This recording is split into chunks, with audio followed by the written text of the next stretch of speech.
This is Friday Night Arts. It's a combination of Arts KC and KC Crew. There is no direct correlation between the two other than we love the community and we love art and we want to help people have fun. So if you love the live stream today and you love other art events, check out artskcgo.com. If you're an artist and you want to be included on this show and other opportunities with Arts KC, create a profile in an artist directory at artskcgo.com/artists. Allison Bowman, you are up next. Allison is an abstract botanical acrylic and oil painter in the Kansas City area. The artwork advocates for mental health awareness, and her original imagined environments promote a sense of exploration and self-discovery. Her work has acted as a means of therapy for herself through her struggles with anxiety and depression, and she would like to share with others the healing powers of art. Allison, I appreciate that perspective. Thank you so much for being here with us tonight. Thank you. I'm super excited to be here. Thank you to Arts KC and KC Crew for having us. And I'm excited to tell you a little bit about what I'm working on. So I'm going to show a little PowerPoint. So I'm in my studio right now, but it's a mess, and I don't actually have any physical work with me because it is all hanging up places, which is awesome. So get to it. So like Luke said, my name is Allison Bowman. I was born in Manhattan, Kansas, which is about 2 hours west of Kansas City. It's surrounded by the Flint Hills, if you didn't know that. So I've been surrounded by the Flint Hills for the first 21 years of my life. And I lived in Manhattan up until then. About 3 years ago, I moved to Kansas City with my husband. We both graduated from K-State. So my husband's on the left there with me. His name's Tyler. And we both graduated from K-State. He graduated in 2016 and I graduated in 2017. We got married on October 6th of 2018 and have lived in Mission, Kansas since then. We have 2 kitties on the right there. That's Boots in the back and Nova in the front. I have only ever worked out of my home studio, which has really just been extra small spaces that I can set up an easel in. And I've only ever lived in apartments. So I've had the restrictions of size and like not being able to make a mess. I tend to paint pretty messy. So my husband and I just bought our first home in Olathe, which we're moving to in June, and we're really excited. And I will get a whole basement to myself to make my studio. So I'm excited to hopefully make some larger work and be a little bit more free about how I paint.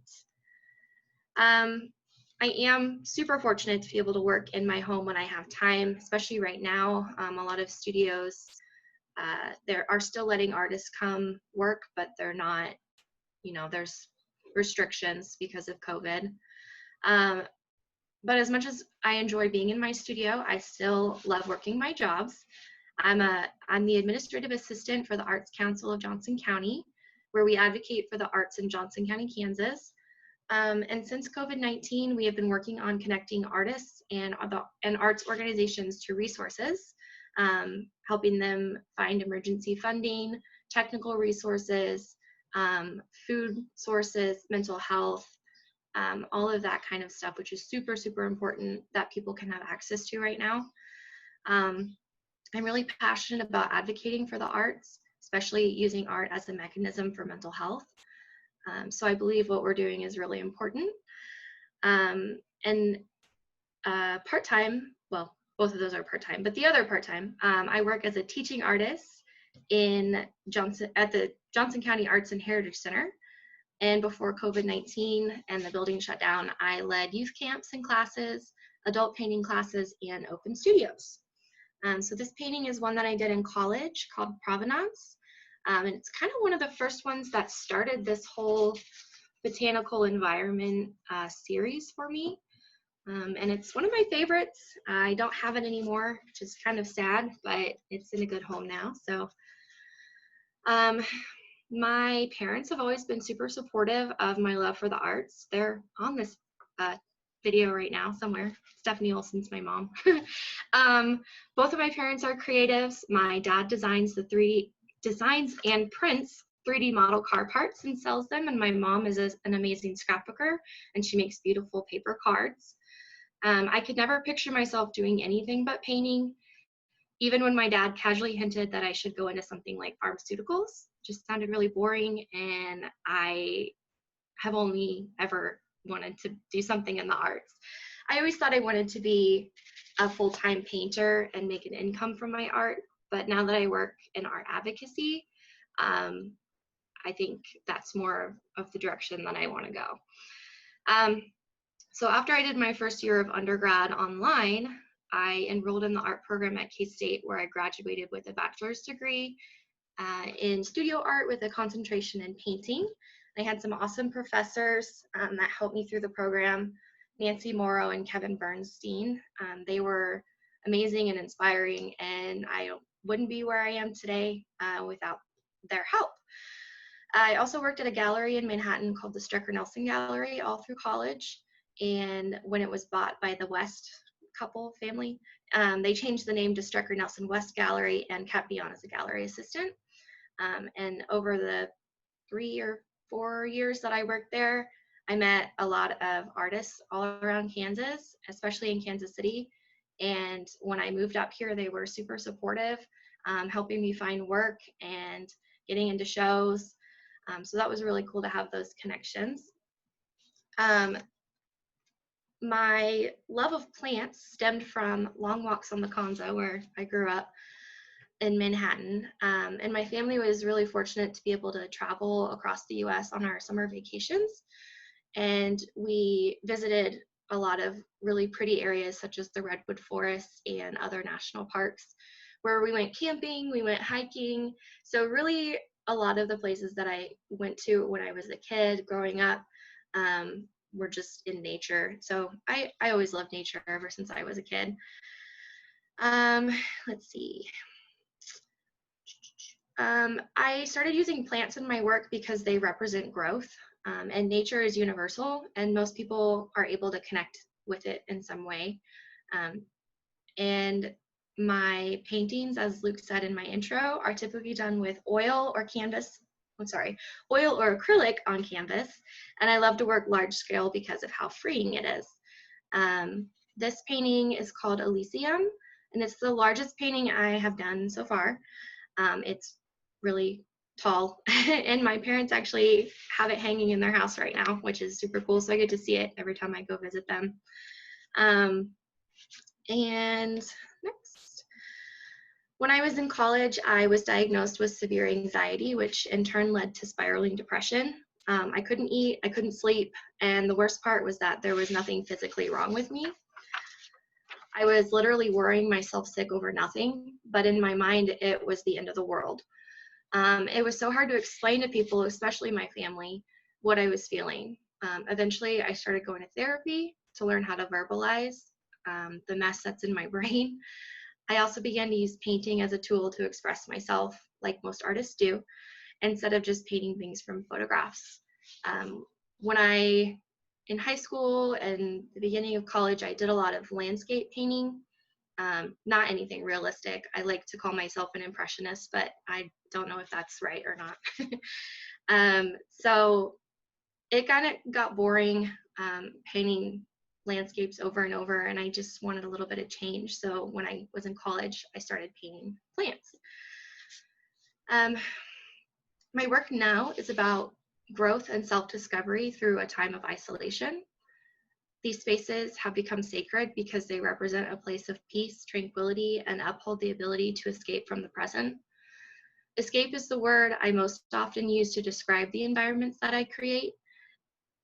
I paint to escape the present, and I paint to escape myself sometimes. I get drawn into these environments where I'm the creator and in complete control. I don't like not being in control of things, and so when I paint, I'm able to decide what happens next. I paint in a spontaneous way, which goes back to making a mess and having a studio where I can do that in. I tend to get paint everywhere, on the floor, on the walls. I do a lot of layers and a lot of watered down or uh, watered down paints to create these layers, and then build them up from there. I don't plan anything beforehand. I never have an idea in my head what the final piece is going to look like, which is kind of exciting, seeing what it becomes. And having no plan when I paint is a mechanism to help me get used to the unknown. I realized when I was going through therapy a few years ago that I am terrified of not knowing things. What's going to happen to me tomorrow? Are those people looking in my direction talking about me? What am I missing out on when I'm not with family? I've been painting these sacred spaces for over 4 years now, and I'm still slowly learning to deal with these irrational fears. Oh, that painting was called Ether, and it's probably my second favorite painting. It's dark and moody, and I like it. So I call these environments sacred spaces because they're more than just environments. They are a representation of progression. They are the progression that I have made over the past few years as an artist and as a person. Looking back at my older paintings, they used to be really dark, like this one and the last one we saw. As I've progressed, my paintings have become lighter and more inviting, opening up to invite viewers in to explore, which you'll see later on in the slideshow, kind of the progression of how my paintings have transitioned. They are metaphors of finding your way from the darkness into the light, much like daily life. Even if you aren't, if you're not struggling with, well, everybody struggles with mental health at some point, but some more than others. Everybody has dark places in their life or dark times. So these paintings really are just to promote getting to that light space. These spaces represent the transition between mental and physical struggle to a place of solitude and peace, not only for me, but the viewers as well. They bring me peace when I paint them, and I hope that they bring people peace when they look at them. This painting is called Zion, and another one of the ones I did in college, back when I was using oil. And nature is universal, so everywhere you go, there are different types of plants, and I paint plants, but they're not necessarily real plants. It doesn't bother me that I may not be painting scientifically. So some of my plants are made up, but that's okay. Exploring these worlds keeps my practice going. Each mark and layer of color is a reaction to the world around me, adding, subtracting, covering, revealing. The process is one of discovery. These imagined worlds speak to the journey of their own making and to the power and mystery of nature. Creating is a tool for healing, and it doesn't have to be painting. It can be anything, just as long as you're creating something. I hope my paintings offer healing and hope for recovery for others. As you look at my work, you'll notice that there aren't any figures. There's no animals, there's no people, no bugs, nothing that can distract you from the journey that you're on. Just different forms of plants shrouded in mysterious atmospheres. So this is just a little reminder to know that even though you're alone looking into my painting, you're going on that journey. The person next to you or whoever is also looking at this artwork may be going on the exact same journey. So a little bit, this painting is called Misty Blue. I still have it and I love it, and it is for sale. When the Kansas City Artists Coalition did their one night stand show a couple years ago, last year, this was in it, and it was really cool. So a little bit about what I've done over the last few years. In the fall of 2018, I participated in my first Westport Art Fair, which was my first art fair experience ever. And I was able to set up in one of their emerging artist tents. The first day was awful. It was terrible weather. It was raining. It was cold. Everything was getting wet. So I was setting up in the rain. I was bringing things from my car in the rain. My chair was wet. My tablecloths were wet. My bags that I brought everything in was wet. And I didn't sell anything, and it was rough. So the next 2 days though were much better. More people started coming out, and I got to sell some things and meet some new people. And while I admire artists who do art fairs all the time, I definitely don't think it's my thing. I'm glad I did it, but it was probably not something I want to do until I'm fully equipped to do it. Let's see. Oh, there's some questions. Let's see. Do I start with abstract painting, or do I?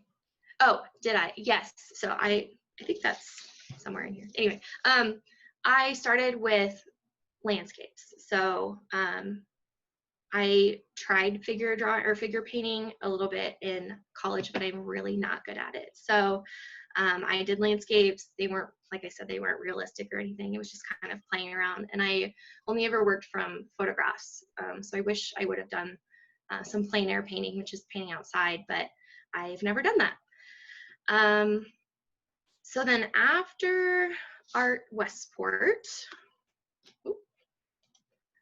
there we go.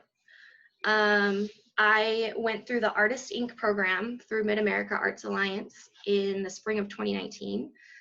It was an awesome 8 weeks of learning how to brand and market ourselves, how to organize our business practices, managing money and budgets, basically any behind the scenes, taxes, all of that crazy stuff that goes into owning your own art business. We learned about it, and it was really cool to get to meet all the different artists that were there. And it was great that it wasn't just visual artists, it was performing arts, literary arts. There was a flamenco dancer who was super interesting, and musicians, and just getting to learn about all the different people. This painting is called Harmonious, which now is at my friend's house. She actually bought it. And as you can see, my paintings are starting to get lighter as I go. And then, let's see, after Artist Inc. in the fall of 2019, I was awarded an inspiration grant from Arts KC, which I created a 3-dimensional alcove modeled after my paintings. So this isn't the finished product, but I created something that people could step into that was supposed to look like one of my paintings, and take discovery to a completely new level where they're actually in there discovering. I spray painted a lot of fake leaves in my parents' backyard. I spray painted mosquito netting, which was really weird. And when it's windy, I don't recommend spraying into the wind. And then the structure was made out of PVC pipes. I set it up at the Johnson County Arts and Heritage Center. And so PVC pipes, mosquito netting, fake plants, even dried Virginia creeper vines, which my mom and I actually pulled down from the trees in the woods behind their house. So there's some real plant elements there. And then I just used a lot of dyed semi-transparent fabrics. So looking at it now, looking back on it, I would have liked to have done something bigger, with less outside distraction, maybe a different place or a room of some kind that you could be totally enclosed and away from the world. But that's what came from that project. And I displayed it at the Arts and Heritage Center with my solo show called Sacred Spaces. You took your selfie. Oh, cool. Someone, Heather McKenzie, said they took their pictures in it a few months ago. So yeah, that it was used as a photo booth for a wedding, which was really interesting. People like to take pictures in it. Kids would go in it and play. So it was really interesting to see how people interacted with it. Some of them weren't really sure what it was. Some people were afraid that they couldn't go inside of it. So it was, yeah, it was great being able to work there, because I worked at the Arts and Heritage Center. It was great being able to see what people were actually, how they were really interacting with it firsthand. Sorry. So that's to scale. That's my friend Joe. He played guitar at my solo show. Yeah, it was like 10 feet, no, 8 feet tall, something like that, 10 feet tall. So it was pretty cool. And then with the installation and my paintings, so these are my paintings, a few of my paintings in there. I think I had about 20 to 25 pieces in the show. I also, oh, that's one of the larger ones. I painted a mural, so that was, I kind of had all these different projects and I ended up combining them all into one. So the mural was done at the Arts and Heritage Center, and I had never done a mural before. It was completely new. I was like, yeah, I know how to paint. I can do this, but it was actually really difficult. It was hard to figure out what the right kind of paint was and how to scale up things. But I liked the way it turned out, and it was cool to see it in my workspace. So I think overall it took about, let's see, I mean, I did it over a week, probably like 20 hours, not consecutively, but yeah, I think I have one more picture. Yeah, there's the finished piece. Sadly, it's been painted over. That's the only bad part is going into it. I knew it was temporary, so it was pretty sad when it got painted over, but that's okay. So this is one of my newer pieces that I made for that solo show.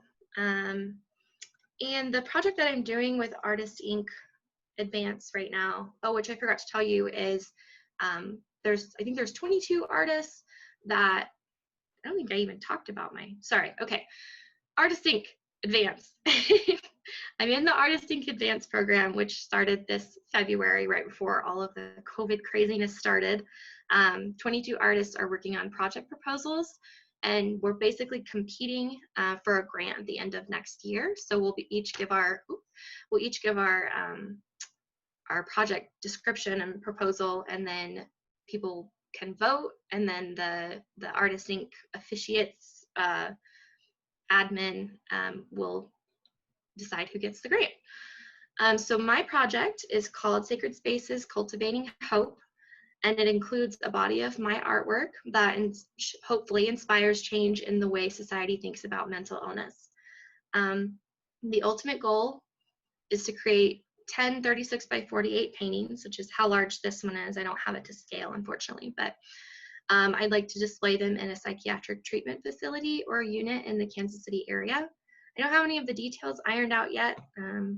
COVID-19 kind of put everything on hold, but I'm taking this time to work out exactly what I want to do after, I don't know if things will die down, but I've essentially stretched my timeline out. And while my work is relevant right now, I believe, and it gives an important message, I don't think now is the time to be contacting medical facilities about displaying artwork. I just don't think that's their priority right now. So I am just working on painting and planning. After the 10 paintings are completed, I would like to display them for the public to view, accompanied by poetry, quotes, and writings from trauma victims and survivors of mental illness. Hopefully that'll be done in a gallery. Not quite sure the logistics yet. But the project is community-based, and I want to get people talking about mental health and how the arts are such an important mechanism for advocating it.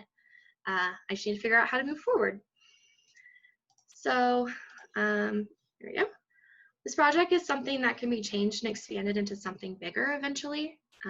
I've been able to do a lot of thinking, and I've thought about making it a traveling exhibition where it can go around to different galleries, different cities, and having the bodies of work maybe installed in health facilities across the country, not just locally.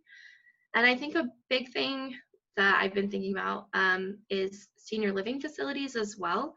I think they would benefit by having inspiring, colorful artwork on their walls. Not even necessarily my work, just in general. I've thought about initiatives where artists are hired to create work for this specifically. I know there's some out there. I just need to research that. So not only would it benefit the elderly community, it would provide artists with incomes, which is super important right now. A lot of artists are out of work and need some support. So, especially since COVID-19, people are realizing how much being required to stay in place and not being able to see friends and even family impacts your mental health. I feel like I've seen more articles and stories and news about mental health than I have in a while, which is a great thing, but it's also kind of a terrible thing that people are having to go through it.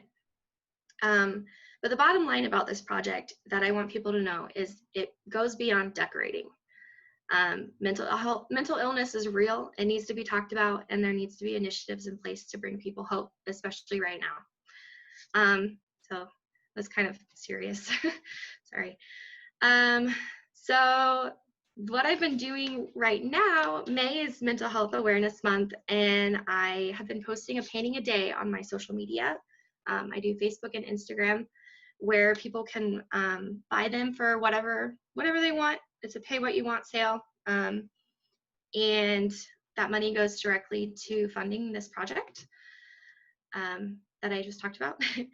And I posted 5 paintings in the last 15 days, and 13 of them have sold so far. So that's really awesome that I have all these supporters and some really great friends and people out there that are helping me and are equally as passionate about this project as I am. So that's all I have. I know Luke just posted it, but there is me from college and my Instagram, Facebook handle are there, and my website. If you guys have any questions, I think I've got like 3 minutes. I can answer some. If Yes. not, oops, sorry. Thank you. Everyone, please, if you have any questions, please comment them in the chat. If you're joining us late, it's down over here. Just click chat and you can ask anything you want to ask. Allison, I do want to say thank you so much. One, for being here tonight, but two, for talking about mental health. It's actually a big passion of mine that I don't talk about enough. So I appreciate you being vulnerable enough to do that. I'm actually a veteran, and I went through a program called Warriors Ascent and the Battle Within several years ago, and it changed my life. So I truly appreciate that, and I love seeing the transition in your work as you've changed and evolved, and that's really, really neat to see. So I appreciate that. Is there anything else you've done along with your artwork that you think has helped you as well? I mean, for me, it's been mindfulness, meditation, things like that. Is there anything you've done along with your art that's helped you? Yeah, I learned a lot of like breathing exercises, meditation. I did yoga. I don't do enough now, but I need to get back into it.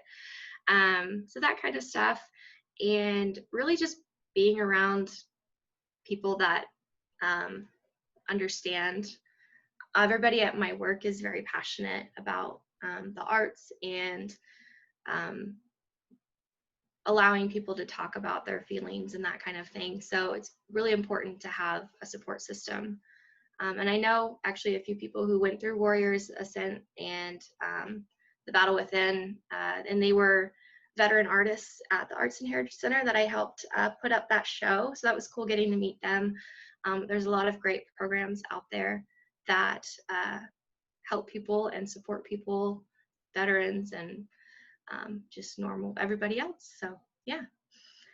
Well, thank you for that. And make sure you go back through and read the comments. You've got a lot of praise and good Yeah. comments in there. Heather said she took her selfies in your work a few months ago. I don't know what that means. Yeah, that was in my 3D project for the inspiration grant. So I'll have to look at that picture. That's awesome. I had somebody send me a photo that they took from their wedding in front of my mural that they now have in their collection forever. So it's cool when people send me stuff like that. So Yeah, that's really neat, and I love the artwork a day. Pay what you can. I'm going to check that out right now. Thank you for doing that. cool. Anything else you want everyone to know before we move on to the next artist? No, just thank you for being here and thank you for all of your support. And I look forward to connecting with you soon.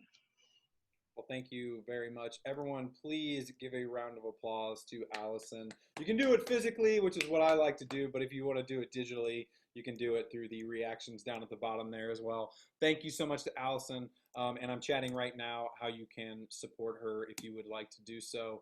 Thank you so much, Allison, for being here.